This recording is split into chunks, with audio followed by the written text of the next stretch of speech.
Part 2, pengen punya suara bagus dan terkenal secara instan. Cowok ini bekerja sama dengan setan weh. Jadi setelah dia terkenal dengan cara yang pintas dan bekerja sama dengan setan, ternyata setan itu meminta tumbal weh. Dan akhirnya dia menumbalkan salah satu stafnya yang rasa dia munafik dan sering menceritai dia dari belakang. Tapi weh, setelah dia membunuh stafnya itu menjadikannya tumbal, keesokan harinya polisi datang ke apartemen mewah dia weh. Di situ dia benar-benar ketakutan. Dia takut kalau polisi tahu dia membunuh stafnya itu kan. Tapi ternyata pas naik ke atas, polisinya itu bukan mau meminta keterangan tentang kematian stafnya weh, melainkan polisinya ini malah minta tanda tangan dia karena katanya anak polisi ini penggemar berat si cowok ini. Di situ dia merasa lega dan dia kesenangan weh, karena ternyata dia tidak dicurigai sama sekali weh. Polisi menyatakan kalau stafnya itu meninggal dunia murni karena kecelakaan. Sejak hari itu dia jadi terbiasa mencari tumbal dan membunuh orang-orang weh, karena si cowok misterius tadi selalu meminta tumbal. Semakin terkenal dia, maka tumbalnya itu semakin banyak.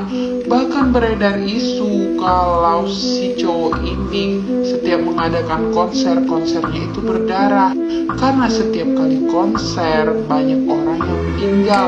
Ada yang meninggal kecelakaan mobil, ada yang meninggal di tempat konser. Pokoknya berbagai macam jenis gitu weh. Tapi semua berita buruk itu tidak menurunkan kebenaran dia weh.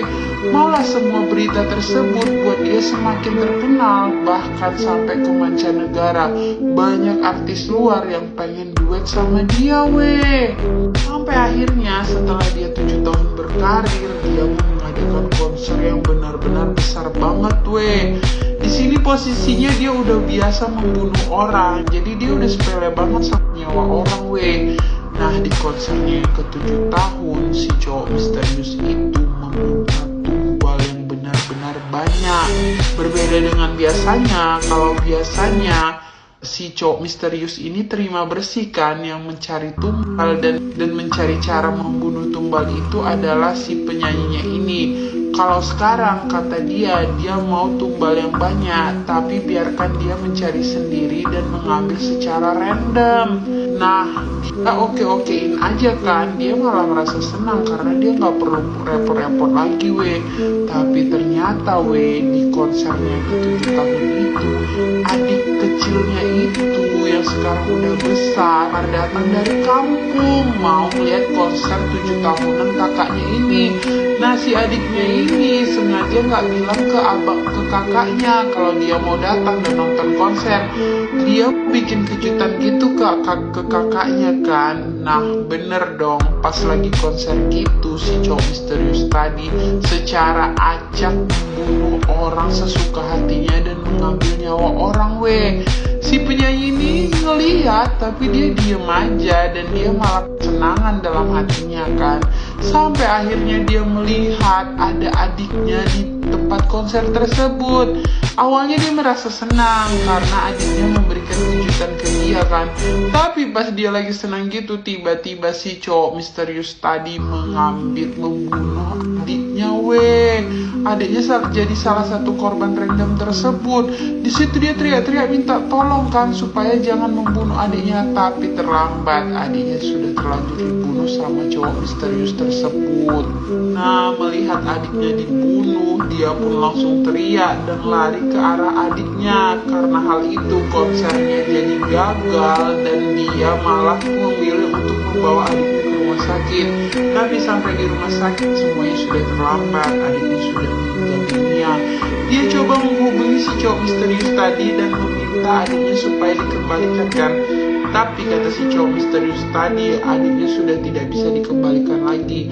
Adiknya sudah menjadi tumbal atas kesuksesan abangnya sendiri. Di situ dia marah dan pengen membunuh si cowok misterius ini kan.